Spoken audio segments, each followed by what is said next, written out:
या फिर उसको फैसिलिटी के नाम से जाना जाता है। एक एग्जाम्पल मैं सामने लूंगा, क्लियर हो जाएगा। इसको हम सेक्शन 17 के अंदर डिफाइन है, बड़े सारे रूल में आता है ये। हमारे ना इनकम टैक्स के अंदर कुछ तो सेक्शन में बातें कही जाती है, कुछ रूल में बातें कही जाती है, और कुछ आपका केस में बातें कही जाती है। अब सेक्शन में तो आप पढ़ ही रहे हो, जैसे कि सेक्शन 10 सब सेक्शन 10 10 10 AA ये था सेक्शन में। जितने भी परक्विजिट्स है ये सेक्शन में तो लिखा ही है, साथ के साथ कुछ रूल में भी लिखा है। तो मैं पहले क्लियर कर दूं, सेक्शन और रूल आपको अगर याद रखते हो तो बहुत अच्छी बात है, नहीं याद रखते हो तो कुछ भी जाने वाला है नहीं। तो आप रूल याद रखिए या मत रखिए, आपको कोई फर्क नहीं पड़ता। इसलिए मैं ज्यादा से ज्यादा बोर्ड पे कोट भी नहीं करता हूं, बच्चे परेशान ना हो। तो परक्विजिट्स की हम बात कर रहे थे। परक्विजिट्स मतलब फैसिलिटी। मान लेते हैं एक व्यक्ति, एक है मिस्टर राम, ये एम्प्लॉयर है। मिस्टर राम जो है ये एम्प्लॉयर है, मालिक है। अब इसके पास जो भी एम्प्लॉय काम करता होगा, जो भी एम्प्लॉय इसके पास काम करता होगा, जो भी एम्प्लॉय इसके पास काम कर रहा होगा, अब इसके अंदर होगा क्या नॉर्मली, इस एम्प्लॉय को या तो कैश के टर्म्स में बेनिफिट दिया जाएगा, और जो कैश के टर्म्स में बेनिफिट दिया जाता था उसे बोलते थे अलाउंसेस। सर नॉन कैश के टर्म्स में बेनिफिट दिया जाएगा, जैसे सर क्या क्या हो सकता है नॉन का, इसको ना बिल वाला फोन दे दिया हमने। बिल वाला फोन समझते, मैं सिंपल लैंग्वेज बोल रहा हूं, पोस्टपेड कनेक्शन। और जो भी बिल आता है कौन भर देता है, मालिक। इसको कुछ नहीं करना, बात करो, कंपनी का काम करो, उससे मतलब नहीं है। दूसरा, इसको रहने के लिए घर दे दिया, हाउस दे दिया इसको। ऑनर के पास 3-4 मकान था, एक मकान इसको रहने के लिए दे दिया, आप रहिए, आपसे कोई किराया नहीं लिया जाएगा, बात खत्म। साथ के साथ और क्या हो सकता है, इसको इसको एक कार प्रोवाइड कर दिया आने जाने के लिए, ऑफिस से घर आने के लिए। आप जल्दी टाइम पे जाएंगे, जल्दी आएंगे, एक कार प्रोवाइड कर दिया। इसको स्वीपर दे दिया, इसको गार्डनर दे दिया। यानी हम इसको इतनी सारी फैसिलिटी दे रहे हैं, क्योंकि आप ध्यान देना ये फैसिलिटी ना बहुत लोअर ग्रेड सैलरी पे तो नहीं मिलेगा, अपर ग्रेड पे मिलेगा। और जब आप सुनते हो ना कि 1 लाख रुपए महीने की सैलरी, 2 लाख रुपए महीने की सैलरी, आप ये सुनते हो तो आपको सुनने में अच्छा लगता है। लेकिन जिस पर्सन की 1 लाख रुपए प्लस सैलरी जाती है ना, उसका ऑफिस का टाइम नहीं होता। मतलब 24/7 उनका काम चलता रहता है, उनके लिए संडे नहीं होता। क्योंकि जितनी बड़ी पोस्ट पे जाओगे उतनी ज्यादा आपके ऊपर क्या आ जाएगी, रिस्पॉन्सिबिलिटी। आपकी 15,000 रुपए सैलरी है, निकाल दे, कोई फर्क नहीं पड़ता भैया, सुबह जाना है 8 बजे 6 बजे निकल लेंगे, बात खत्म। लेकिन अगर 2 लाख रुपए आपकी महीने की सैलरी है तो रिस्पॉन्सिबिलिटी बढ़ जाती है। तो मालिक भी समझता है कि भैया इस एम्प्लॉयर की इस एम्प्लॉय मेरे इतना इंपॉर्टेंट है, अगर मैंने इसको माइंड फ्री नहीं किया तो ये तो इन कामों में उलझा रहेगा, बस में धक्के खा के आ रहा है 2 घंटे लेट, घर पे बोल रहा है खाना नहीं बन रहा है इसको टाइम पे, पता चला घर से खाना नहीं खा के आ गया, 1 हफ्ते बीमार हो गया, ये रहने के लिए घर नहीं है इसके पास, बड़ा मैनेज कर रहा है ये। इसके पास कोई मान लेते हैं मतलब कि इसको इतने सारे बेनिफिट्स, कंप्यूटर नहीं है, लैपटॉप नहीं है, मोबाइल फोन नहीं है, तो जितनी ज्यादा इसको तकलीफ होगी ना उतना ज्यादा लॉस इसको होगा, क्योंकि ये अपना टाइम इन कामों में लगाएगा। और इनफैक्ट हम सिर्फ कार नहीं देंगे, कार के साथ ड्राइवर भी देंगे। तो जितनी ज्यादा तकलीफ इसको होगी ना उतना ज्यादा लॉस ऑनर का हो जाता है, क्योंकि बड़े स्किल पे ना आपका टाइम की वैल्यू है। तो हम इसे क्या करते हैं, वो सारी चीजें प्रोवाइड कर देते हैं। छोटे लेवल पे अलाउंसेस चलता है, बड़े लेवल पे परक्विजिट्स ज्यादा दिया जाता है। तो ये सब जो दे रहा हूं ना, इसको मैं पोस्टपेड कनेक्शन दे दिया, हाउस दे दिया, कार दे दिया, स्वीपर दे दिया, गार्डनर दे दिया, वॉशरमैन दे दिया, जो भी दे दिया मैंने इसको, ये सारे परक्विजिट्स हैं।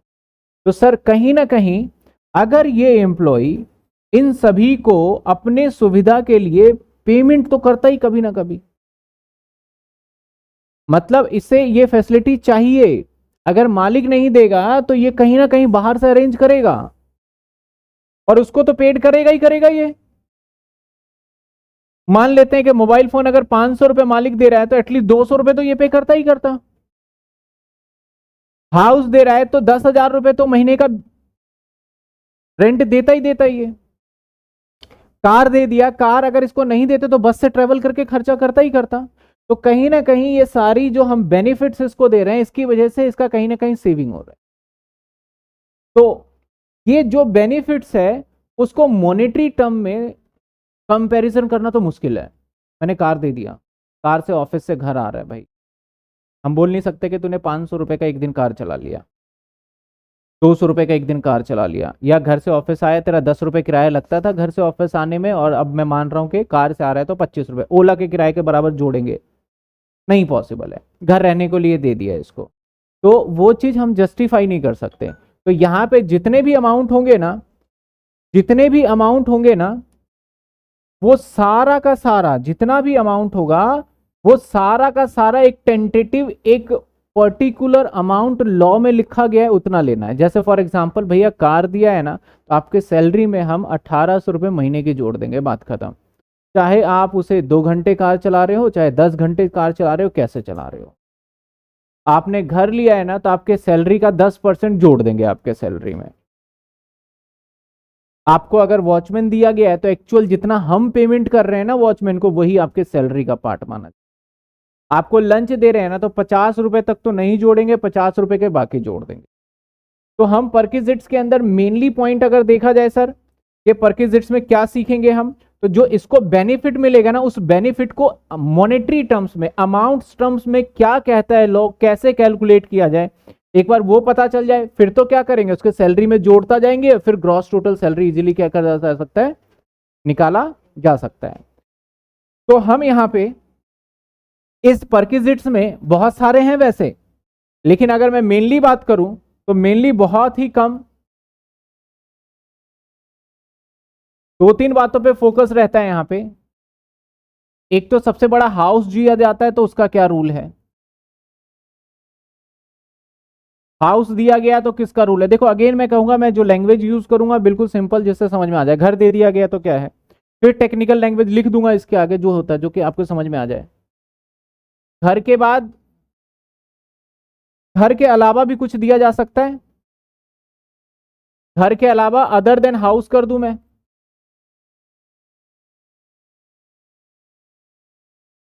अगर घर के अलावा कोई चीज दिया गया तो यहां दो बातें हो सकती है मोटी मोटी। सर दो बातें क्या होगी यहां मोटी मोटी,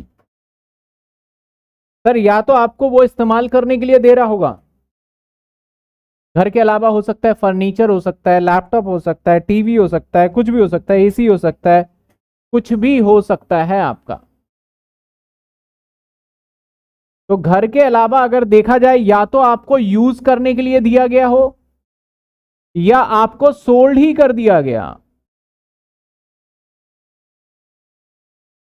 मालिक ना कई बार चीजों को ना बेच देते हैं। सर किसको देते हैं, अपने एम्प्लॉय को। अगर कोई स्क्रैप में बेच रहा हो, मान लो कार की बात करते हैं, अब मालिक को कार वो बेचना है, तो वैसे नॉर्मल कस्टमर मिल रहा है 50,000 का, अगर एम्प्लॉय 2 पैसे कम भी दे रहा है तो शायद हम उसको दे देते हैं क्या, यार ठीक है तुम रख लो। जो बच्चे जिनके पेरेंट्स या रिलेटिव में कई बार देखा होगा, जॉब करा होगा, तो छोटे बच्चे जब होते हैं, अभी तो आप बड़े हो गए तो आप बोलोगे नहीं नया ही चाहिए हमें सामान, लैपटॉप नया चाहिए हमें, हर चीज़ नया चाहिए। लेकिन पहले क्या था कि जब छोटे होते थे, तो जब पेरेंट्स काम कर रहे हैं तो ऑनर से वो बोलते हैं कि बच्चे के लिए लैपटॉप लेना है। ऑनर ने बोला लैपटॉप लेना है तो ठीक है, ऑफिस वाला लैपटॉप ले जाओ, यहाँ पढ़ाई रहता है ऑफिस में, क्योंकि बहुत सारे एसेट्स हैं, आप ले जाओ, ये पढ़ाई रहता है, बच्चा इस्तेमाल करेगा, क्या दिक्कत है। तो यूज करने के लिए दे दी। यूज करते करते कई बार एम्प्लॉय बोल देता है भाई साहब वो लैपटॉप तो बड़ा बढ़िया चल रहा है, अब वो मेरा बच्चा जिद कर रहा है, वो देगा नहीं वापस, उसको बताओ कितना, थोड़े बहुत पैसे ही ले लो और मैं आपको दे देता हूँ पैसे। तो मालिक बोलेगा ठीक है भैया, उसके क्या दोगे तुम, 1,000 रुपये दो, खत्म करो, एंट्री करके दिखानी होती है दे दो। तो जो अदर एसेट्स है ना, या तो आपको यूज करने के लिए दिया जा रहा है, या फिर आपको वो बेच ही देगा। तो जब यूज करने के लिए दिया जा रहा है तो कितना परसेंट आपके सैलरी में जोड़ा जाएगा, और जब बेचा जाएगा तो कितने परसेंट आपके, कितना बेनिफिट मिला वो जोड़ा जाएगा।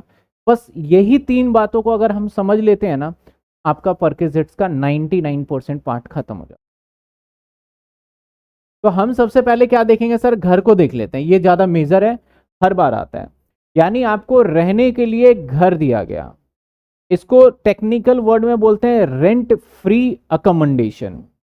अकोमोडेशन का मतलब क्या होता है, जहां रहने दिया जाता है। रेंट फ्री का मतलब जहां आपसे किराया नहीं लिया जाएगा। तो रेंट फ्री अकोमोडेशन देखेंगे हम।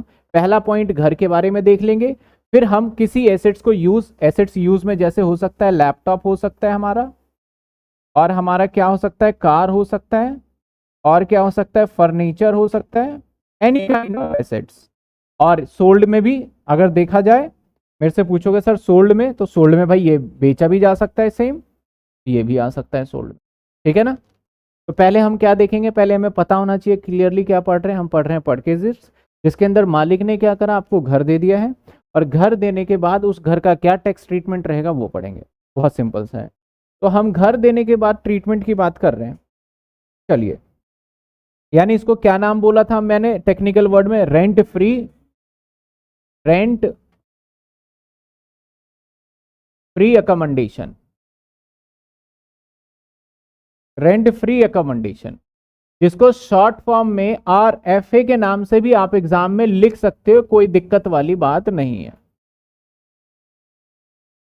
इसका मतलब है सर, मालिक ने आपको रहने के लिए क्या दे दिया, घर दे दिया। सर इससे पहले भी एक ना आया था घर से रिलेटेड बात, वो था house rent allowances.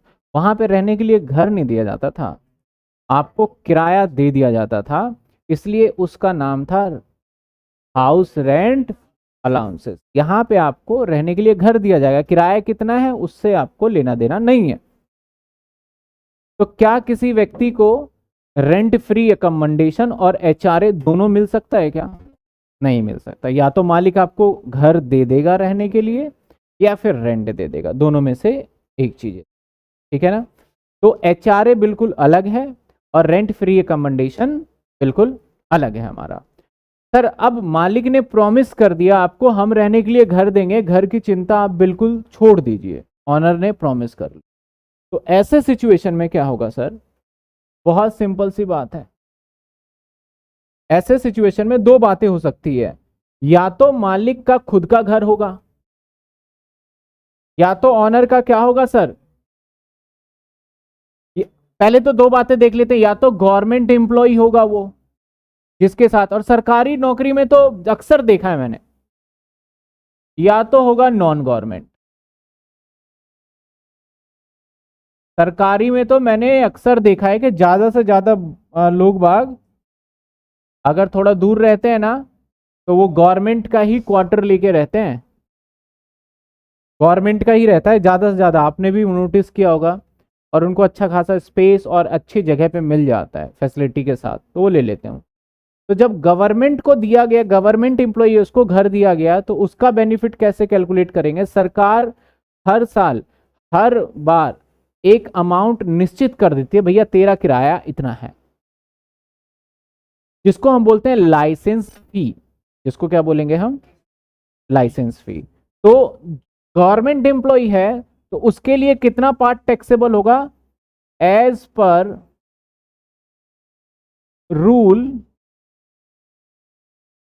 Bye government, that is licence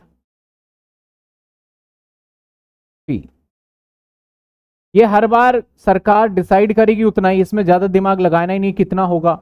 बड़ा घर होगा तो कितना होगा, 2 BHK होगा तो कितना होगा, 3 BHK नहीं, जितना गवर्नमेंट ने कर दिया उतना ही रहने वाला। समझे बात आप? ठीक है।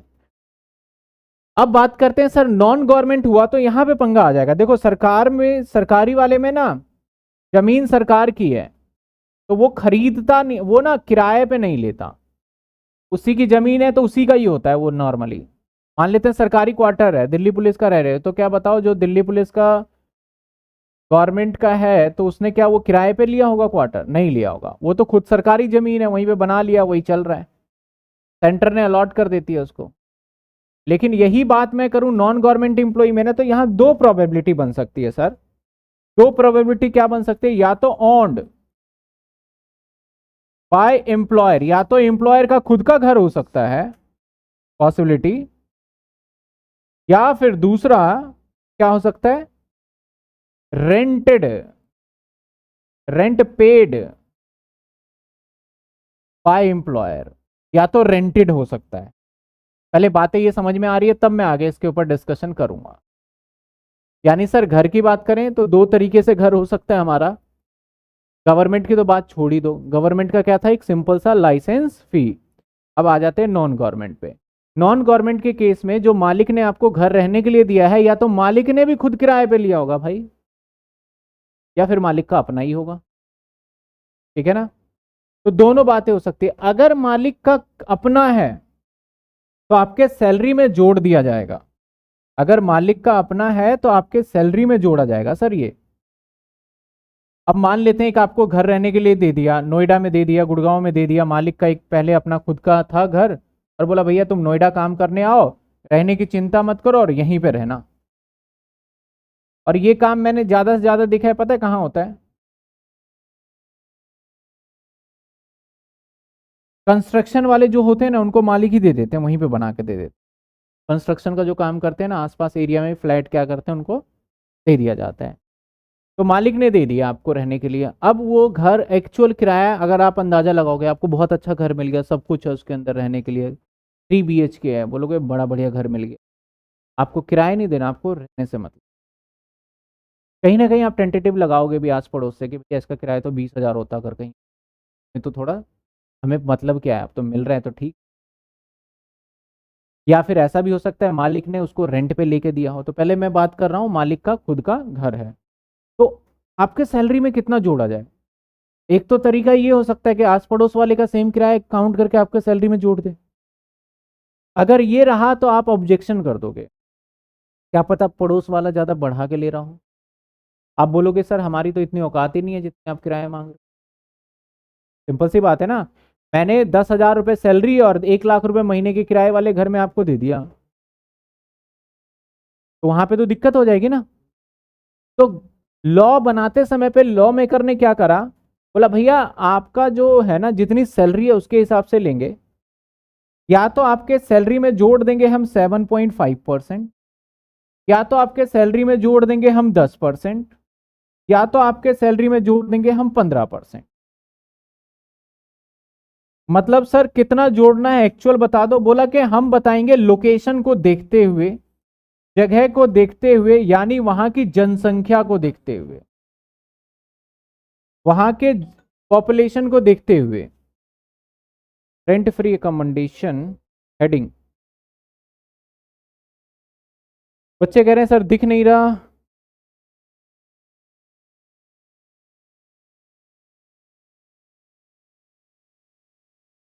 एक बार सेटिंग चेक कर लीजिए, मुझे तो क्लियर विजुअल है यहाँ पे और वॉइस भी आ रही है। तो हम बात कर रहे थे अगर मालिक का घर है तो या तो आपके सैलरी में 10% जोड़ा जाएगा, या फिर 7.5%, या फिर ये डिपेंड करेगा वहां के जनसंख्या पॉपुलेशन। और सर पॉपुलेशन कितनी है वो डिपेंड करता है, जो क्योंकि सैलरी बहुत दिनों से अमेंडेड नहीं हुआ है, मैं तो ये कहता हूँ। तो जो 2000 के सेंसस में जो जनसंख्या काउंट हुआ था वही चलाए आ रहे हैं ये। नहीं तो आप भी समझते हो 100 रुपए में क्या बच्चे की पढ़ाई हो सकती है क्या?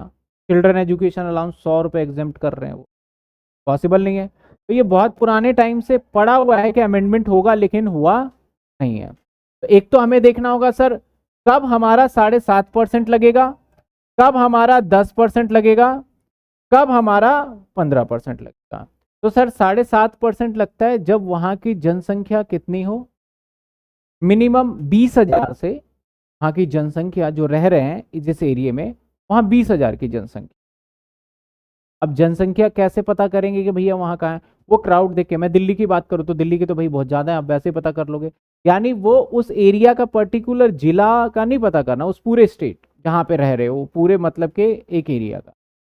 तो एक तो आपका 7.5%, 10% और 15%। तो अगर देखा जाए तो आपका जो एरिया का रखा गया है ना,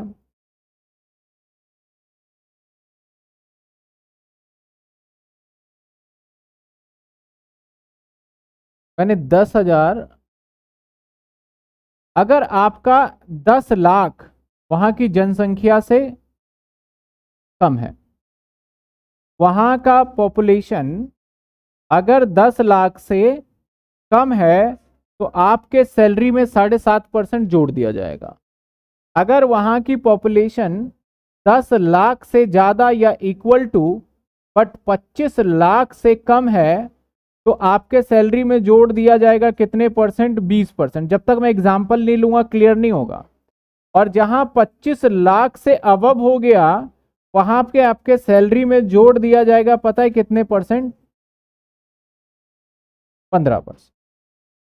वहां आपके सैलरी में जोड़ा जाएगा सर सिंपल 15%। एक एग्जाम्पल लूंगा तो फिर ज्यादा समझ में आएगा। टाइम भले ही लग जाए लेकिन एग्जाम्पल लेके पहले मैं समझाना चाहूंगा इसको, फिर हम आगे बढ़ेंगे। ठीक है, पहले सैलरी का मतलब देख लीजिए। सबसे डेंजर और सबसे जो टफ माना जाता है यहां सैलरी का मीनिंग है basic plus DA retirement benefit plus all allowances, या ये वर्ड गलत नहीं होगा, ऑल टैक्सेबल अलाउंसेस। जितने भी टैक्सेबल अलाउंसेस है, जैसे चिल्ड्रन एजुकेशन अलाउंस था ना, उसमें से माइनस करके बच जाता था, एचआरए था, एचआरए माइनस करके बच जाता था। सारे अलाउंसेस, ग्रेजुएटी, पीएफ, पेंशन वेंशन नहीं, सिर्फ अलाउंसेस, सारे अलाउंसेस ऐड करो तो निकल के आएगा सैलरी। उस सैलरी का 7.5%, उस सैलरी का 10% या उस सैलरी का 15% यहां पे कंसिडर करेंगे। ठीक है, यहां तक समझ में आया? टैक्सेबल अलाउंसेस प्लस में और भी चीजें लिख दूं मैं, बोनस प्लस में परसेंटेज कमीशन,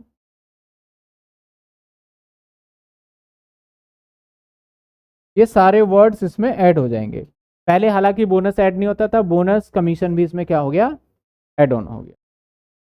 तो एक बार फटाफट मैं इस वाले पार्ट की बात कर रहा हूं पहले। अगर मालिक ने घर खुद का ले रखा है तो आपके सैलरी में या 7.5% जोड़ा जाएगा या 10% जोड़ा जाएगा या 15% जोड़ा जाएगा, depend on population of the city, उस सिटी का क्या पॉपुलेशन है। अगर 10 लाख से कम की पॉपुलेशन है तो 7.5% सैलरी का जोड़ा जाएगा। अगर 10 से लेके 25 के बीच में है तो 10% जोड़ा जाएगा, और 25 से अगर अबव है या 25 है तो आपका 15% जोड़ा जाएगा। किस में सर? सैलरी का। सैलरी का मतलब क्या है? Basic, DA, retirement, all taxable allowances और प्लस में बोनस, प्लस में कमीशन। एक एग्जांपल मैं ले लेता हूं बहुत क्विकली, बहुत छोटा सा एग्जांपल, ताकि आपको कैलकुलेशन समझ में आ जाए। मान लेते हैं एग्जांपल, मान लेते हैं एक्स वाई जेड है, इसका बेसिक सैलरी है। मैं सीधा क्वेश्चन लिखने के बजाय मैं सीधा, बच्चे कह रहे हैं पॉपुलेशन गिवन होगा, बिल्कुल वहां पे गिवन होगा, नहीं तो आइडिया लगा लेते हैं टेंटेटिवली। हर जगह 25 लाख से तो ज्यादा हो ही चुका है हिंदुस्तान के अंदर तो खासकर, तो फिर वो गिवन होगा, हमेशा ऑलवेज गिवन होगा। एक क्वेश्चन ले लेते हैं फटाफट, फिर देख लेते हैं। चलिए फटाफट एक क्वेश्चन, फिर जो लिखा हुआ है रिटर्न वो भी पढ़ लेंगे। आप लोगों ने सेमेस्टर में इतनी जल्दी जल्दी कर दिया है ना, सब कुछ पढ़ो पढ़ो पढ़ो, करो करो करो, जल्दी जल्दी करो। क्योंकि पहले जब एनुअल मोड था तो आराम से पढ़ते थे बच्चे, एक साल पढ़ते थे पूरा एक सब्जेक्ट को और अच्छे से पढ़ पाते थे। चलिए, मैंने कहा बेसिक सैलरी 5 लाख, डीए मैंने बोल दिया रिटायरमेंट बेनिफिट का 2 लाख, मैंने चिल्ड्रन एजुकेशन अलाउंस बोल दिया आपको 5,000, मैंने सिटी कंपनसेटरी अलाउंस बोल दिया आपको 2,000, मैंने यहां पे HRA तो बोल नहीं सकता क्योंकि RFA लेंगे, पीएफ का दे दिया मैंने, प्रोविडेंट फंड दे दिया मैंने 25,000, इंटरेस्ट ऑन प्रोविडेंट फंड दे दिया मैंने 5,000। सर और कुछ भी देना है? हॉस्टल एक्सपेंडिचर दे दिया मैंने अलाउंस, सर ये दे दिया 2,000। इसके साथ साथ मैंने दे दिया यहां पे लंच अलाउंस, लंच अलाउंस दे दिया मैंने 6,000, और यहां मैंने कहा कि दिल्ली में रह रहा है ये, और एक हाउस प्रोवाइड है इसको बाय एम्प्लॉयर, एक घर प्रोवाइड कर दिया एम्प्लॉयर ने, कहां पे, दिल्ली में, which is owned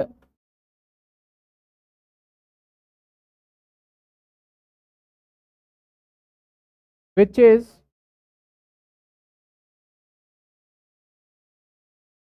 on by employer. मैं एक सिंपल से लैंग्वेज में लिख रहा हूं ताकि मुझे बस एक एग्जांपल कराना है। मैंने बोला भैया एक मालिक है, सारी बातें देखो बर्बरी बोल रहा हूं, जिसको समझ में नहीं आ रहा लिखा हुआ मैंने बर्बरी बोल दिया। एक मालिक है, उसने अपना घर दे दिया, दिल्ली में रह रहा है। अब इसका आपको निकालना पड़ेगा सर आरएफए। आरएफए का मतलब रेंट फ्री अकोमोडेशन निकालना पड़ेगा, आरएफए यानी रेंट फ्री अकोमोडेशन। सर कितना जोड़े इसमें, इसको घर तो मिल गया, घर मैं बोल दूं बहुत 4 BHK 5 BHK घर मिल गया। अब इसमें जोड़ने के लिए सबसे पहले दिमाग लगाना पड़ेगा, भैया ये रह कहाँ रहा है। अब रह तो दिल्ली में रहा है, तो पॉपुलेशन कितनी होगी वहां की, 25 लाख से ज्यादा या 25 से कम, यानी 25 से ज्यादा। तो लॉ कहता है जहां 25 से ज्यादा है तो सैलरी का 15% जोड़ दो, यही कह रहा है लॉ। अब सर सैलरी का 15% जोड़ दो, तो सैलरी का मतलब क्या है, तो सैलरी का मतलब बताया था सर बेसिक सैलरी प्लस में डीए रिटायरमेंट बेनिफिट वाला प्लस में ऑल अलाउंसेस, यही था। तो अब एक बार सैलरी निकाल रहे तो उसका 15% निकाल के जोड़ देंगे, बन गया आरएफए हमारा। सैलरी की बात करें तो 5 लाख, डीए की बात करें तो 2 लाख, अलाउंसेस की बात करें तो एक तो ये आ जाएगा हमारा,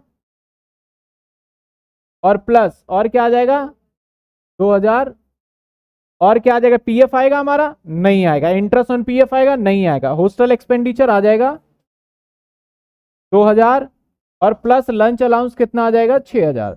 टोटल अगर मैं सैलरी निकालू for the purpose of RFA 7,15,000।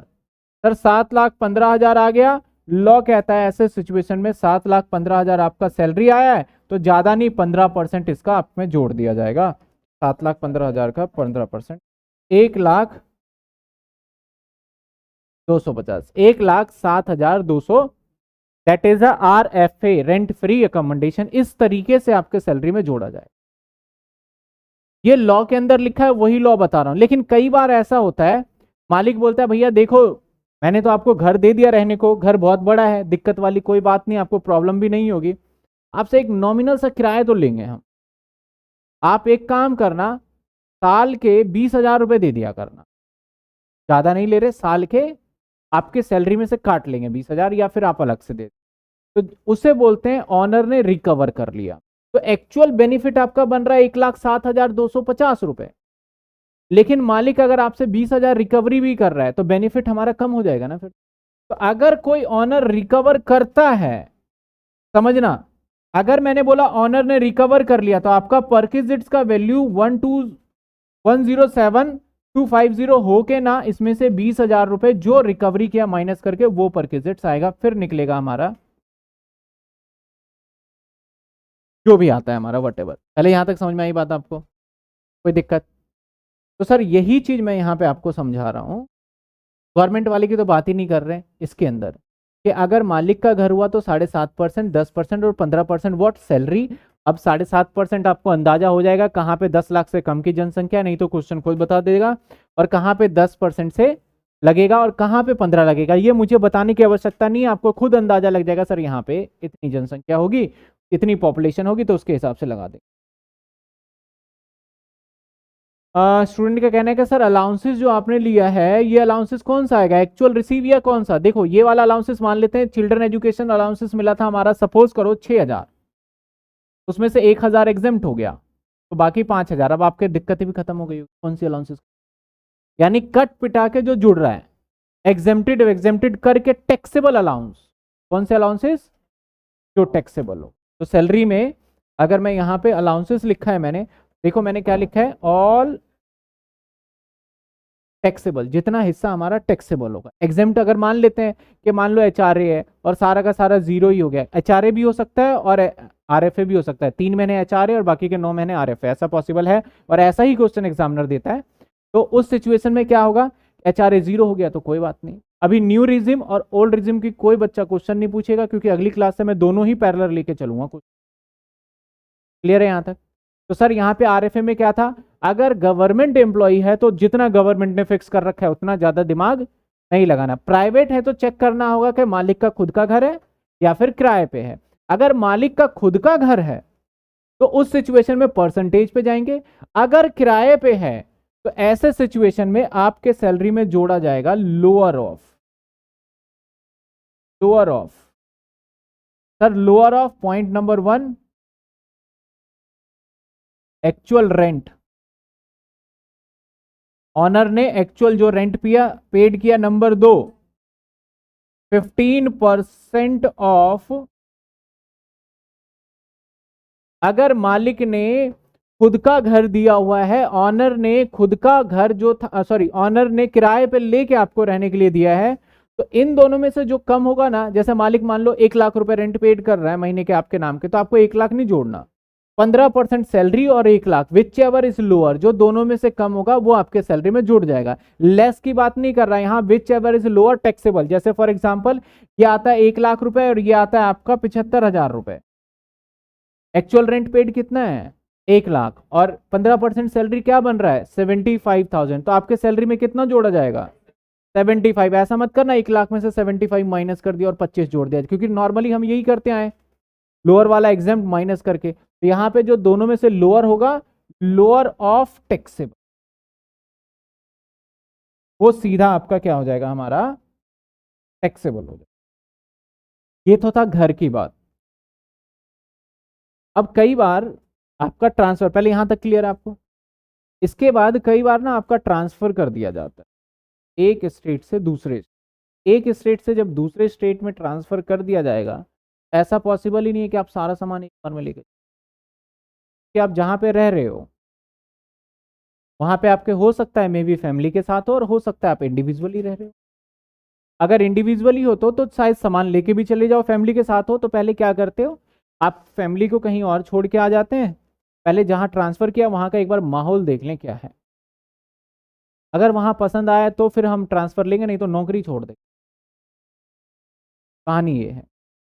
तो पहले वो जाएगा रहने के लिए, तो रहने के लिए जाते ही ऐसा तो है नहीं कि वहां पे एकदम से जाते ही गया, सुबह काम किया, शाम को नौकरी से छुट्टी होती है 8 बजे या 6 बजे, 6 बजे जाके और हर गली गली में पूछ रहा है कि भैया किराए पे मकान खाली है, मिल जाएगा किराया, पता चला 12 इसी में बच गया, फिर कल सुबह जाना है। तो ऐसे सिचुएशन में ऑनर क्या करता है, उसको बोलता है भैया जाओ और तुम्हारे रहने का कुछ दिनों का बंदोबस्त हमने कर, और रहने का जो कुछ दिनों का मैंने आपका बंदोबस्त कर दिया है, अरेंजमेंट कर दिया है, वो होटल में कर दिया हो सकता है, या हमने होटल वगैरह बुक नहीं करा, अपने हिसाब से भैया होटल बुक करो, पेमेंट मैं कर दूंगा वहां पे। ये तो था घर का अकोमोडेशन, ऐसा ही होता है होटल का अकोमोडेशन। तो हम होटल का भी अगर देखा जाए, कुछ एम्प्लॉय ऐसे भी हो सकते हैं इसका मजबूरी का फायदा उठा लेते हैं, सर बोलते हैं अरे होटल का अकोमोडेशन दिया चलो फिर रह ही लेते हैं इसमें, 3-4 महीने यहीं बिता लेते हैं, दिक्कत क्या है। फिर लॉ ने कहा कि भैया होटल का अकोमोडेशन जब दिया गया तो उसके अंदर हम एक तो आपके सैलरी में कितना पार्ट जोड़ा जाएगा, थोड़ा ज़्यादा जोड़ा जाएगा, क्योंकि वहां पे आप थोड़ा सा ज़्यादा बेनिफिट उठा रहे हो। तो वहां पे 15% नहीं रखा गया, 24% सैलरी, क्योंकि वहां बेनिफिट ज़्यादा है, फ़ोन बजाओगे भाई ये लियो खाना, ये करो, पूरी फैसिलिटी ले रहे हो वहां पे। तो बोला गया कि आप बेनिफिट परकेज ज़्यादा ले रहे हो तो आपके सैलरी में भी वहां पे 24%, अभी मैं दिखा दूंगा वो ज़्यादा। नॉर्मली आपके एग्जाम में या तो ये वाला पॉइंट पूछा जाएगा, देखो मैं वो भी बताता जा रहा हूं जो भूलना नहीं है आपने, या तो ये वाला पॉइंट पूछा जाएगा, ये पक्का आता है एग्जाम के अंदर, और इसी में सबसे ज्यादा बच्चे मिस्टेक करते हैं जिसकी वजह से पूरी सैलरी गलत हो जाती है उनकी। या तो ये पूछा जाएगा या फिर ये गवर्नमेंट वाला भी रेयर केस, क्योंकि सब कुछ एग्जाम हो जाता है तो एग्जामिनर पूछेगा क्या। अब होटल वाले केस में बहुत रेयर है, तो होटल वाले केस का मैं प्रोविजन एक बार आपको दिखा देता हूं, और उसके साथ साथ फटाफट से मैंने यहाँ पे बताया रेंट फ्री अकोमोडेशन, अनफर्निश्ड, एक होता है फर्निश्ड और एक होता है अनफर्निश्ड। ये अनफर्निश्ड की बात करें सर, फर्निश्ड क्या होता है, घर भी दिया साथ के साथ एसी भी दिया साथ के साथ टीवी भी दिया साथ के साथ फर्नीचर भी दिया, दैट इज कॉल्ड फर्निश्ड। तो सर घर के साथ साथ जितने भी इक्विपमेंट दिए जा रहे हैं ना उसका 10% आपके सैलरी में जोड़ा जाता है, हम बाद में बात करेंगे फर्निश्ड वाली, अभी अनफर्निश्ड की बात कर रहे हैं, यानी सिर्फ घर है अपना सामान लेके जाओ। तो यहां पे हो सकता है टैक्सेबल की बात करें तो नॉन गवर्नमेंट एम्प्लॉय, अगर मैं गवर्नमेंट एम्प्लॉय की बात करें तो टैक्सेबल होगा।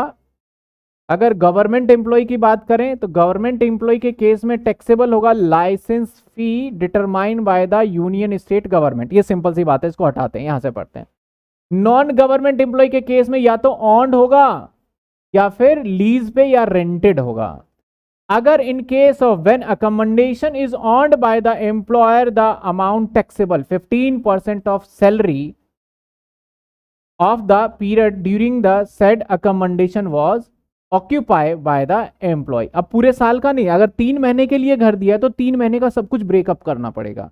3 महीने का बेसिक, 3 महीने का डीए, 3 महीने का चिल्ड्रन एजुकेशन, 3 महीने का मतलब जितने टाइम के लिए आपने लिया है।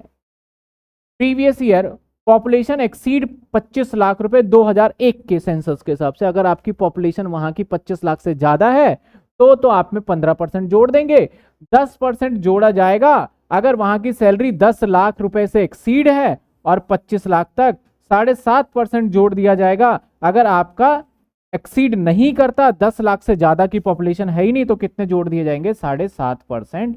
ये 3% क्लियर है जो कि बताया था। नीचे लिख दिया मैंने, if amount paid by the employ it will be deduct from perquisites value, मतलब जो एम्प्लॉय पेड कर रहा है 20,000 वाला जो एग्जांपल लिया था वो माइनस हो जाए। अब अकोमोडेशन टू द गवर्नमेंट और नॉन गवर्नमेंट इन होटल में, तो टैक्सेबल वैल्यू सर अगर होटल में दिया जाएगा तो 24%, और एक्चुअल हायर चार्ज पेड और पेबल, जितना भी हायर चार्ज पेड और पेबल कर रहा है मालिक दे रहा है उसको, मान लेते हैं होटल का किराया 50,000 है, तो 50,000 और 24% क्या कहता है कौन सा टैक्सेबल होगा, इन दोनों में से जो लोअर होगा वो क्या हो जाएगा आपके सैलरी जाके taxable. If any amount payable वो डिडक्ट हो जाएगा। तो सर यहाँ पे थोड़ी सी दिक्कत लग रही है, यहाँ पे दिक्कत ये है, एक क्वेश्चन मार्क उठता है, मैं तो एक तो जा रहा हूँ वहां पे दूसरी जगह काम करने, ऊपर से आपने महंगे होटल में रुकवा दिया, ऊपर से मेरी सैलरी पे टैक्सेबल, तो कुछ दिन का तो रिलैक्सेशन दो, 1 हफ्ते तो ढूंढने का टाइम दो जो कि मेरी सैलरी में ना जुड़े। समझ रहे हो बात को? आपको मैंने बोला जाओ आप चले जाओ यूपी रहने के लिए, यूपी चले गए, वहां पे ढूंढ रहे हो, आपको मैंने महंगे होटल में रुकवा दिया, आपके सैलरी में जुड़ के और 5 लाख से एक्सीड करवा दिया आपकी सैलरी, और पता चल रहा है 87 ए भी नहीं मिला और टैक्सेबल भी दे दिया, जितने का बेनिफिट नहीं उससे ज्यादा टैक्सेबल हो गया। एम्प्लॉय बोलेगा भैया मुझे नहीं चाहिए होटल। तो यहां पे बोला गया कि भैया रेंट फ्री जो आपको होटल मिलेगा उसके अंदर एक टाइम दे दिया गया कि 15 दिन, यानी if transfer employ hotel accommodation provide up to 15 days, तो 15 दिन तक अगर आप वहां पे मकान वगैरह ढूंढते हो तो कोई दिक्कत वाली बात नहीं है, सैलरी में कुछ नहीं जोड़ा जाएगा। 15 दिन से अगर एक्सीड आप रह के एंजॉय कर रहे हो तो टैक्सेबल। समझे? यानी आपको होटल दिया, 15 दिन में मकान ढूंढ लोगे, ठीक है कोई बात नहीं, आपके सैलरी का पार्ट ही नहीं आएगा, लेकिन आपने 15 दिन से क्या लगा दिया, ज्यादा लगा दिया, तो फिर सैलरी का पार्ट में। ठीक है, यहां पे मैंने सैलरी का जो डेफिनेशन है वहां पे डाल दिया, डीएनएस अलाउंसेस, रिटायरमेंट बेनिफिट, ये आपके नोट्स में 10 ईयर के अंदर है, मैं बाकी डाल दूंगा, इसका जो ये चार्ट है वहां पे पढ़ लेना क्या क्या चीजें जुड़ेगी क्या नहीं जुड़ेगी। मैंने मोटी मोटी बातें बता दी और यहाँ पे सब चीजों को मैंने एक्सप्लेन करके। अब भैया कई एम्प्लॉय चालाक होते हैं, वहां पे भी घर देख लिया और यहाँ पे भी घर देख लिया, यहाँ के घर पे ताला बंद कर रखा है, सामान रखा है ना सर, और वहां के घर पे, और 2-2 एचआरए ले रहे हैं। हो सकता है ऐसा पॉसिबल? आप यूपी गए, 4 दिन होटल में रहे, मकान मिल गया, आप वहां पे काम कर रहे हो, और यहाँ वाला घर भी आपने क्या कर रखा, भी खाली नहीं किया, दोनों जगह चल रहे हैं, बेनिफिट 2-2 मिल रहे हैं। तो अब ये बात तो ठीक है भैया एकदम से खाली नहीं हो सकता, लेकिन एक सर्टेन टाइम तक तो रखो आप उसे। पता चला 1 साल बोला कि अगले साल दिवाली में आएंगे तब खाली करेंगे उसको, और उसका किराया भी बेचारा एम्प्लॉय भर रहा है आरएफए में, तो टैक्सेबल कौन सा करे, पहले वाला या दूसरे वाला, या एक ही होना चाहिए? तो लॉ इसके अंदर कहता है भैया कुछ टाइम तक तो एक ही घर करेंगे, लेकिन वो टाइम भी एक्सीड कर दिया ना आपने तो दोनों घर टैक्सेबल कर दे। तो क्या कहता है sir, rent free residence provide, अगर आपका if two accommodation are provided on the transfer of employ, दो घर हो गए, अप टू 90 डेज तक तो कुछ नहीं बोलेंगे, आफ्टर 90 डेज दोनों घर टैक्सेबल हो जाएंगे, 90 दिन की यहां पे रिलैक्सेशन दी गई।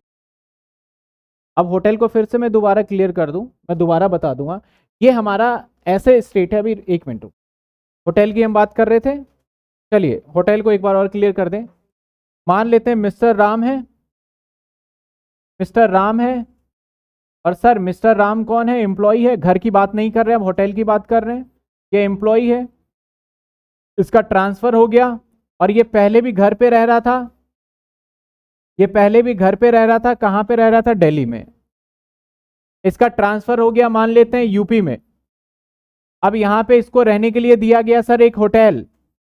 जब इसको एक रहने के लिए होटल दिया गया, तो इस होटल के केस में जो भी इसका होटल का रेंट होगा, जो भी किराया होगा, वो सारा का सारा इसकी सैलरी में जोड़ दिया जाएगा। लेकिन कितने दिनों के बाद, एक सर्टेन टाइम दिया गया, कितने दिन, 15 डेज। 15 डेज तक तो आप जितना मर्जी यहां पे रहिए, कोई फर्क नहीं पड़ता, लेकिन 15 डेज से ज्यादा आप यहां पे रह रहे हो, तो इसका मतलब आपका दोनों पॉइंट में से जो लोअर होगा आपके सैलरी में जोड़ देंगे, या तो 24% सैलरी का ले लेंगे या एक्चुअल रेंट पेड। और सैलरी का मतलब वही है जो कि आरएफए में था। पहली बात तो ये हो गई क्लियर। अब मान लेते हैं राम गया यहां पे और उसने होटल को 3 दिन बाद खाली कर दिया, तो क्या इसके सैलरी में कोई होटल का अकोमोडेशन जुड़ेगा, बताओ हाँ या ना।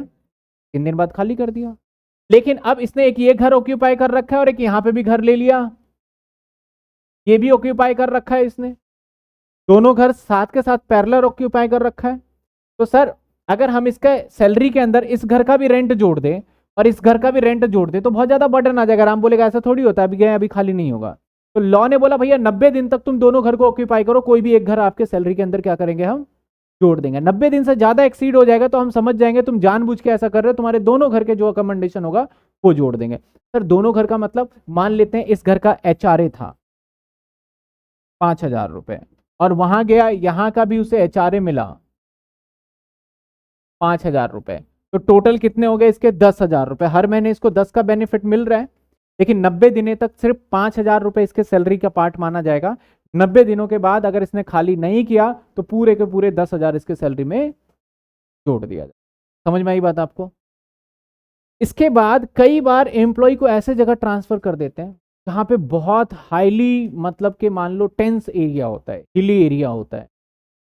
आपने देखा होगा इतने सारे वायरिंग वगैरह देखा होगा कि जो बड़े बड़े खंभे लगे होते हैं बड़े बड़े, उसके ऊपर भी लोग काम ही तो करते हैं, कैसे अपने आप तो थोड़ी चला जाता है, काम कर रहे होते हैं। वो बहुत रिस्की एरिया है। ऐसे एरिया में अगर किसी एम्प्लॉय को भेजा गया तो उसको अकोमोडेशन जो वहां पे दिया जा रहा है रहने के लिए, वो माफ कर दे। भाई तुम बहुत ज्यादा रिस्क ले रहे हो, उस केस में गवर्नमेंट ने बोला कि माफ। तो पहली लाइन में आप देखेंगे तो क्या कहता है, कहता है rent free officially residence provide, एक तो यूनियन मिनिस्टर को, लीडर को, या पार्लियामेंट में जो काम करता है उसके लिए एग्जेम्प्ट माना जाएगा। Rent free officially residence provide high court के जज को, सुप्रीम कोर्ट के जज को, उसके लिए भी एग्जेम्प्ट माना जाएगा, टैक्सेबल नहीं है। Accommodation provide to the mining site, जो कि मतलब कि माइनिंग का, खनन का काम है, ऑफशोर तेल वाले काम में काम कर रहा है, या किसी ऐसे प्रोजेक्ट पे काम कर रहा है जो कि डैम वगैरह पे है, पावर जनरेशन वाले काम पे साइट पे है, तो उनका भी, रिमोट एरिया में काम कर रहा है तो उनका भी ये क्या कर दिया जाएगा, एग्जेम्प्ट। बाकी सबका भी एग्जेम्प्ट होगा इस लिमिट के बाद। तो एक बार क्विकली बात करते हैं हम अगर इस पूरे को तो सर यहाँ पे मैं, यहाँ पे होटल वाले तो मैंने यहाँ लिखा नहीं, तो होटल वाला तो सिंपल सा है, ये एग्जाम में ज्यादा पूछा भी नहीं जाता, लेकिन पढ़ के सब कुछ जाना है भैया, कुछ भी एक पॉइंट छूटा तो गया आपका चैप्टर। तो अकोमोडेशन की बात करें तो पहले घर की बात कर लेते हैं। घर या तो सरकारी एम्प्लॉय की होगी, सरकारी एम्प्लॉय का अगर घर होता है, सरकारी की बात करें तो उस सिचुएशन में आपके पार्ट में सैलरी होगा एज पर लाइसेंस फी। अगर सरकारी नहीं है, नॉन गवर्नमेंट है, नॉन गवर्नमेंट के केस में देखना पड़ेगा कि मालिक का खुद का घर है या फिर उसको रेंट पे ले रखा है। अगर मालिक का खुद का घर है तो वहां पे टैक्सेबल हो सकता है 7.5%, 10% या 15% ऑफ सैलरी, डिपेंड ऑन वहां का पॉपुलेशन। अगर हम बात करते हैं सर सैलरी की बात करें तो basic, DA, retirement benefit, bonus, commission, all taxable allowances को जोड़ के लिया जाएगा। अगर मालिक ने किराए पे ले रखा है तो वहां पे आपका जोड़ा जाएगा actual rent paid by the owner या 15% सैलरी, दोनों में से जो कम होगा वो आपके सैलरी में। अगर इनकेस कोई भी अमाउंट रिकवर करता है एम्प्लॉयर आपसे तो वो उसमें से क्या हो जाएगा, माइनस। ये सारी बातें जो करी है मैंने अनफर्निश्ड हाउस की करी है। अब क्या हो सकता है सर, इसके साथ साथ आपको और भी चीजें का बेनिफिट दे सकते हैं, जैसे कि कुछ सामान दे सकता है घर के अंदर, जैसे कि उसने एसी या फ्रिज या फिर फर्नीचर या फिर टीवी, ये सारी फैसिलिटी भी दिया, यानी घर तो दिया, घर के साथ ये फैसिलिटी भी दिया। तो जब ये फैसिलिटी दिया जाएगा तब फिर उस फैसिलिटी का कितना हिस्सा जोड़ा जाएगा, अब हम उसकी बात करने वाले। तो सर जब आपको ये फैसिलिटी दिया जाएगा ना, क्या फैसिलिटी सर, हाउस तो समझ गए, हाउस का तो समझ में आ गया क्या होना है, इसके साथ साथ फर्नीचर लिख देता हूं, या फिर फर्नीचर के अलावा और कुछ भी एसेट्स हो सकता है, मान लेते हैं टीवी लिख दिया मैंने, टेलीविजन लिख दिया। तो सर ऐसा होगा तो कितना जोड़ा जाएगा उसकी बात कर लेते हैं। बहुत सिंपल सी बात है सर, अगर ऐसा हुआ कहानी फिर से घूम फिर के दो आ जानी है यहाँ पे। सर क्या कहानी, या तो जो ये फैसिलिटी दिया जा रहा है ये रेंटेड होगा या फिर ऑन्ड होगा, तो ही हो सकता है ना। मालिक ने आपको टीवी दे दिया तो ऐसा भी हो सकता है कि टीवी रेंट पे लेके दे दिया आपको, आपको अजीब लगेगा, लेकिन आपको याद हो कॉमनवेल्थ के अंदर सारे एसी वगैरह जो कॉमनवेल्थ के अंदर आपने देखा होगा जो स्कैम हुआ था, वहां पे सब चीजें रेंट पे ही लाया गया था, तो रेंट पे मिल सकता है। हो सकता है फर्नीचर आपको रेंट पे दे रखा हो। अगर मालिक का सब कुछ है यानी ऑनर का ही है तो आपके सैलरी में जोड़ देंगे कितना सर, जितने की कीमत होगी ना 10% उसका। अगर मान लेते हैं 50,000 का एसी मेरा है और मैंने बोला ले जाओ अपने लगाओ वहां पे रेंट फ्री अकोमोडेशन में, तो 50,000 का 10% 5,000 आपके सैलरी में जोड़ दिया जाएगा अलग से। वो 15% वाली लिमिट है ना, उससे अलग बात कह रहा हूं। और अगर रेंटेड है तो एक्चुअल रेंट, यहां पे कोई रिलैक्सेशन नहीं है। यानी सर आप देखेंगे ध्यान से तो बात क्या आ गई, घर मिला तो घर के लिए तो ये प्रोविजन है, घर के साथ सामान मिला तो सामान में अगर मालिक का है तो 10%, और अगर मालिक ने किराए पे लिया है तो जितना किराया पेड कर रहा है वो आपके सैलरी में क्या कर दिया जाएगा, जोड़ दिया जाएगा। तो ये था हमारा रेंट फ्री अकोमोडेशन। इसमें कोई पॉइंट्स रहता है आपको, अगर माइंड में क्वेश्चंस है तो पूछिए, सिर्फ इसी टॉपिक से लेके। सभी बच्चे पूछ रहे हैं ये चैप्टर कब फिनिश्ड होगा, कब फिनिश्ड होगा, कब फिनिश्ड होगा। देखो चैप्टर फिनिश करके कुछ मिलेगा नहीं, क्योंकि आपके 15 नंबर कब आ जाएंगे ये चीजें देखो। जब पूरा चैप्टर करोगे तो 15 मार्क्स पक्के होंगे आपके। चैप्टर तो फिनिश होने के कगार पे, लेकिन प्रैक्टिस भी करने हैं। कम से कम 15-20 क्वेश्चन नहीं कर लोगे प्रैक्टिस तब तक नहीं आएगा। इतना आसान हमें समझना नहीं चाहिए। सबसे बड़ा और सबसे हाईली इंपॉर्टेंट चैप्टर आपका रहता है सैलरी, ग्रेजुएशन के पॉइंट ऑफ व्यू से भी, और कोई भी आप चले जाओ आगे MBA वगैरह करो वहां पे आएगा ही इसका। इसके बाद दूसरा इंपॉर्टेंट चैप्टर रहता है हमारा तीन, बेसिकली हमारे 3 चैप्टर है, जिसका करने के बाद ना हमारा 70% तक मैं बोलूंगा टैक्स खत्म हो जाता है। 3 chapter, salary, house property, capital gain, ये 3 चैप्टर करोगे तो 70% पार्ट खत्म हो गया। इसके बाद एक रह जाता है बहुत बड़ा चैप्टर PGBB, उसको करने के बाद तो आपका चैप्टर में कुछ सैलरी मतलब इनकम टैक्स में बचता ही नहीं है।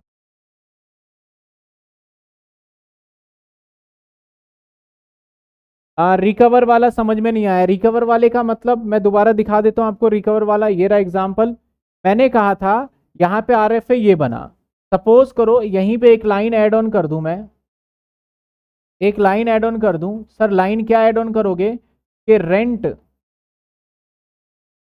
पेड बाय एम्प्लॉय, एम्प्लॉय ने क्या करा 20,000 रुपए भी पेमेंट किया। मतलब मैंने बोला भाई एम्प्लॉय तुम्हारे सैलरी के अंदर RFA का पार्ट 1,07,250 रुपए जोड़ दिए जा रहे हैं, जिसके बदले आपसे 20,000 रुपए हम ले रहे हैं। तो जब 20,000 लेंगे तो वो माइनस हो जाएगा। सिंपल सी बात है, जो हमारा बेनिफिट है ना वही सैलरी का पार्ट माना।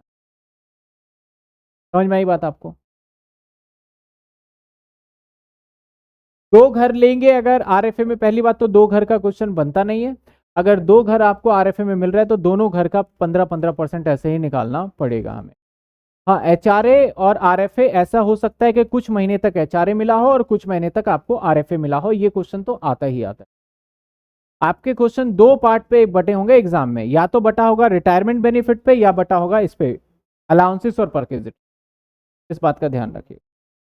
हाँ, ये जरूर है कि आज वाली क्लास के बाद, जितनी देर भी क्लास चले, आज वाली क्लास के बाद हम क्वेश्चन करने के कैपेबल हो जाएंगे। छोटे छोटे पॉइंट्स बीच में रुक सकते हैं, कोई बड़ा ऐसा पॉइंट नहीं रुक रहे, ठीक है। अनफर्निश्ड, अनफर्निश्ड का मतलब सिर्फ आपको घर दिया गया, घर में रहने के लिए कोई सामान नहीं है। तो जो अनफर्निश्ड की मैं बात कर रहा था, ये वाला फर्निश्ड होगा तब ये 2 पॉइंट और एड ऑन हो जाएंगे।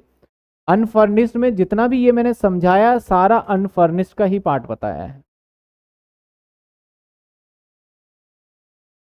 और ये मैंने कुछ होटल वगैरह का बताया, वो आप रीड करोगे एक बार, एक आध क्वेश्चन इसके होंगे तो होंगे, नहीं तो बहुत रेयर चांस होते हैं।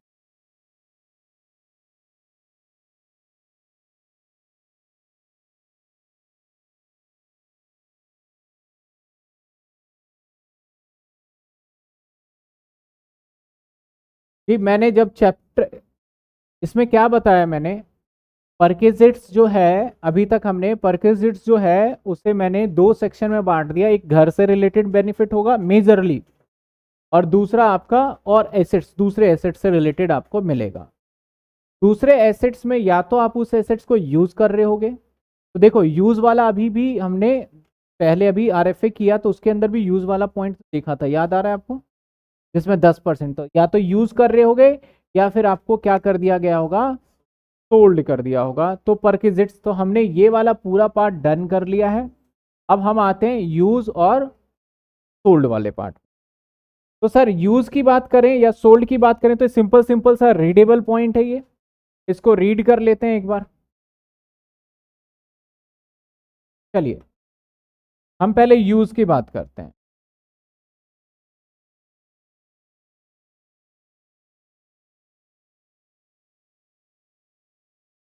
देखिए ध्यान से,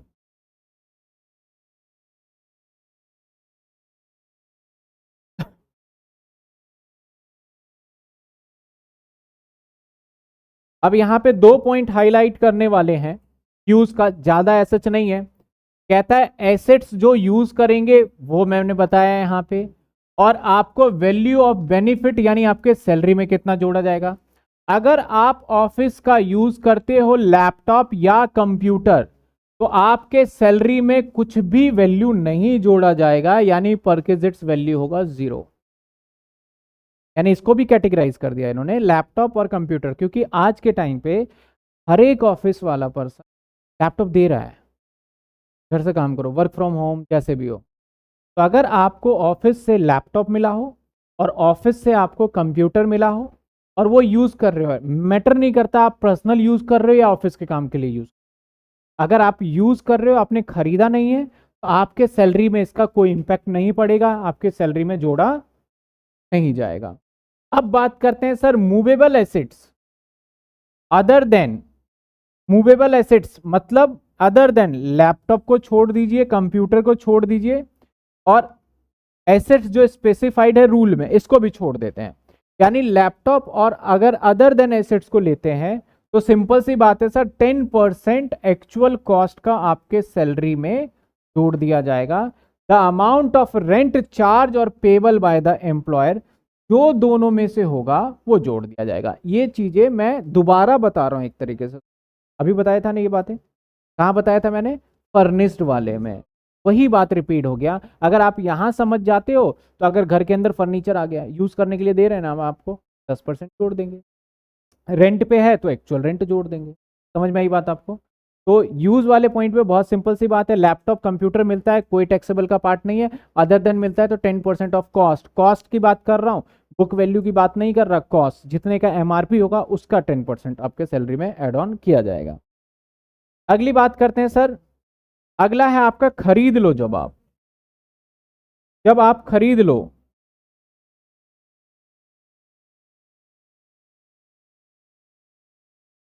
चलो पहले अलग से समझा देते हैं तो ज्यादा समझ में आ जाता है, इसमें ज्यादा कुछ था नहीं इसलिए मैं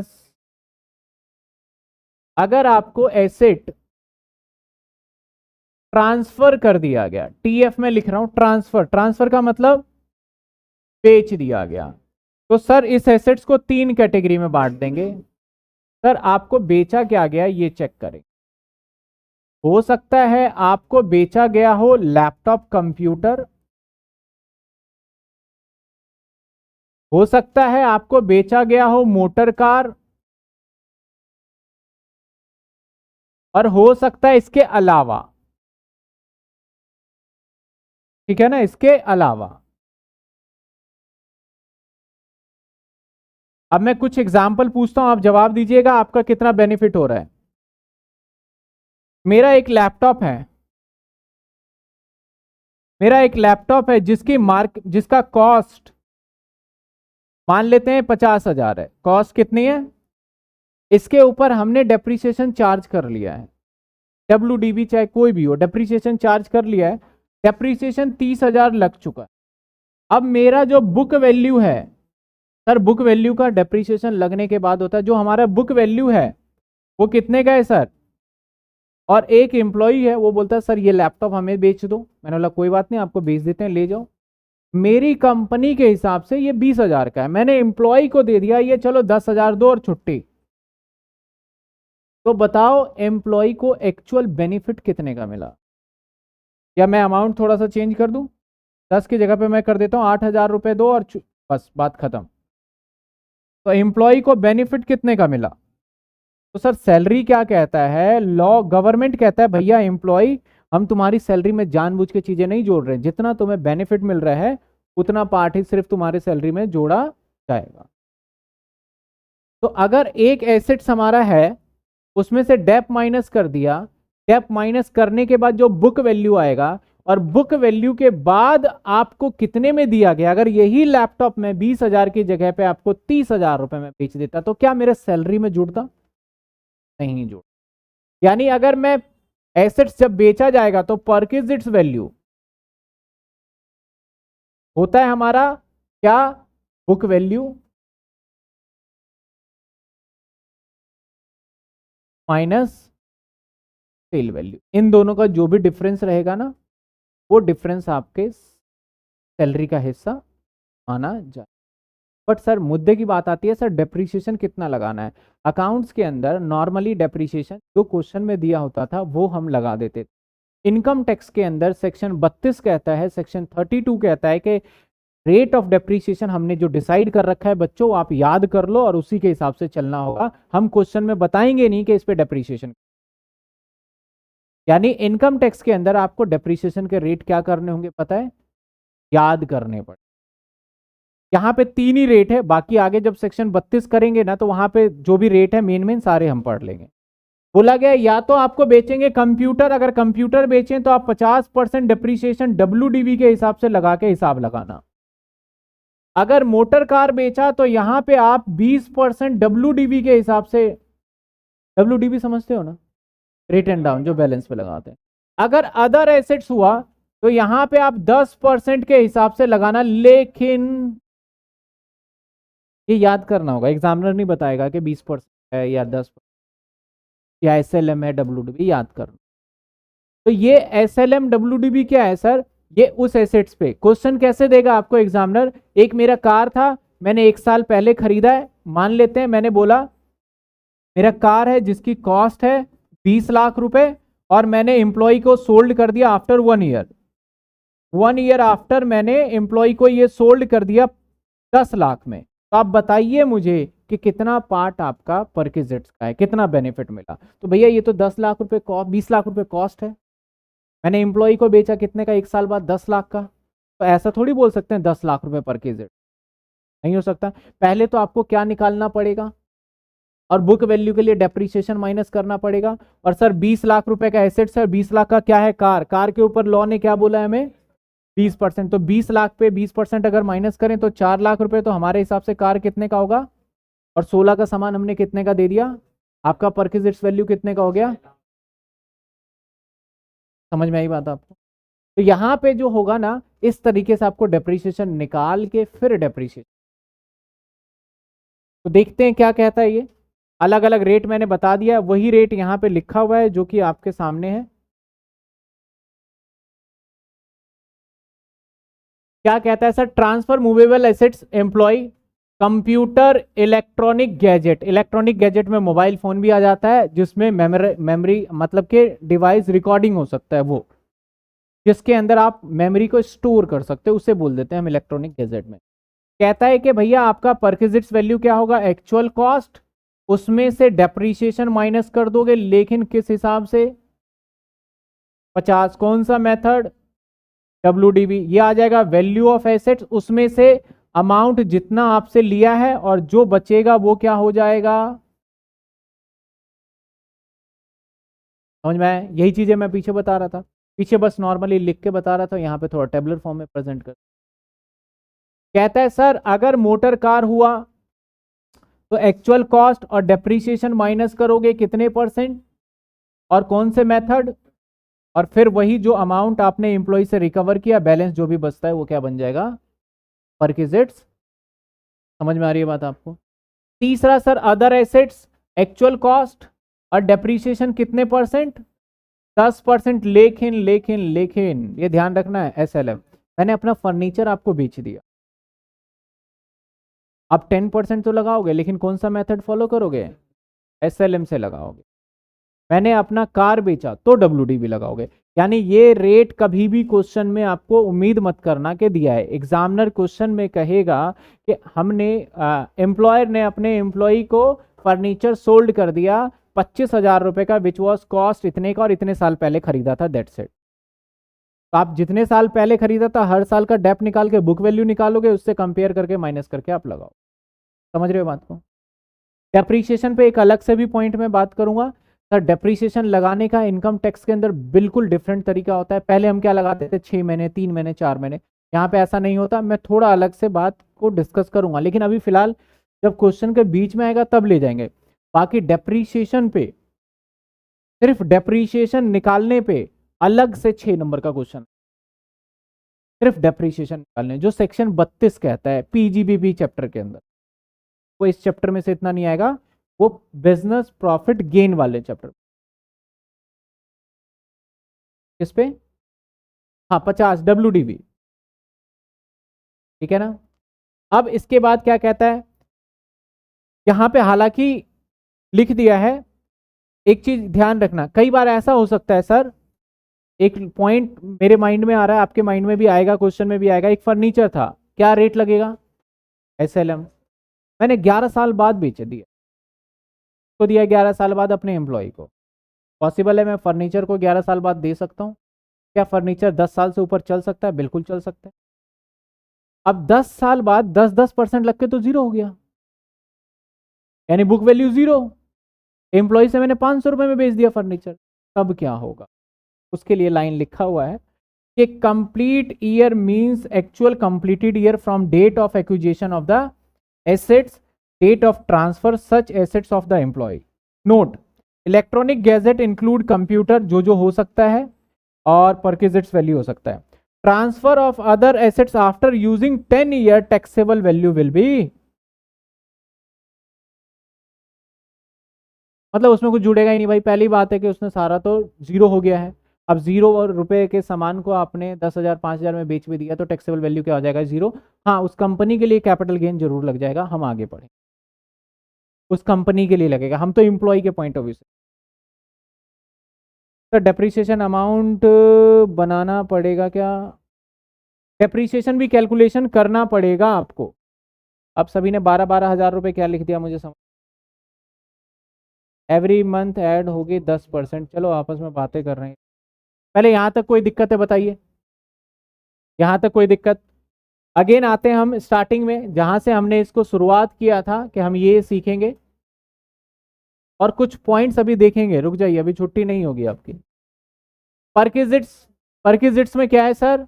या तो घर की बात करेंगे, क्विकली रिवाइज कर लेते हैं एक बार घर और सारी बातों को देख लेते हैं, और फटाफट से आप बस ध्यान से सुनते जाइएगा, आप रिवाइज हो जाएगा। हम बात कर रहे हैं घर की। अगर घर की बात करें तो परक्विजिट्स या RFA जिसे बोलते हैं रेंट फ्री अकोमोडेशन, अगर गवर्नमेंट एम्प्लॉयर है तो उस सिचुएशन में उसका लाइसेंस फी जो डिसाइड किया है वो टैक्सेबल होगा। नॉन गवर्नमेंट एम्प्लॉय के केस में या तो वो अपना घर दे रहा होगा, मालिक ऑन्ड बाय एम्प्लॉयर होगा, या रेंटेड बाय एम्प्लॉयर। अगर ऑन्ड बाय एम्प्लॉयर है, ऐसे केस के अंदर देखना पड़ेगा वहां का 2001 के सेंसस के अकॉर्डिंगली क्या पॉपुलेशन है। अगर 10 लाख या उससे कम है तो 7.5% आपके सैलरी में जोड़ा जाएगा। अगर 10 लाख से 25 लाख तक है तो आपके सैलरी में 10% जोड़ा जाएगा। लेकिन अगर 25 लाख से अबव है तो आपके सैलरी में 15% जोड़ दिया जाएगा। सर ये 15%, 10%, 7.5% किसका? सैलरी का। सैलरी का मतलब basic, DA, all taxable allowances. अगर मालिक ने घर को किराए पे ले रखा है तो ऐसे सिचुएशन में लोअर टैक्सेबल हो जाएगा। पहला actual rent paid by the employer और दूसरा क्या था हमारा? 15% ऑफ सैलरी। सैलरी का मतलब वही अगेन। अब होटल अकोमोडेशन की बात कहते हैं, और होटल अकोमोडेशन के अंदर अगर आपको कहीं बाहर भेजा गया है और 15 दिन तक आप होटल में रहते हो तो सैलरी का पार्ट, 15 दिन से ऊपर रहोगे तो 24% और एक्चुअल रेंट पेड आपके सैलरी में जोड़ दिया जाए। अब दूसरी बात, अगर दोनों जगह आपने हाउस ऑक्यूपाई कर लिया तो 90 दिन तक तो एक ही घर को टैक्सेबल किया जाएगा, 90 दिन के बाद दोनों को कर दिया जाएगा।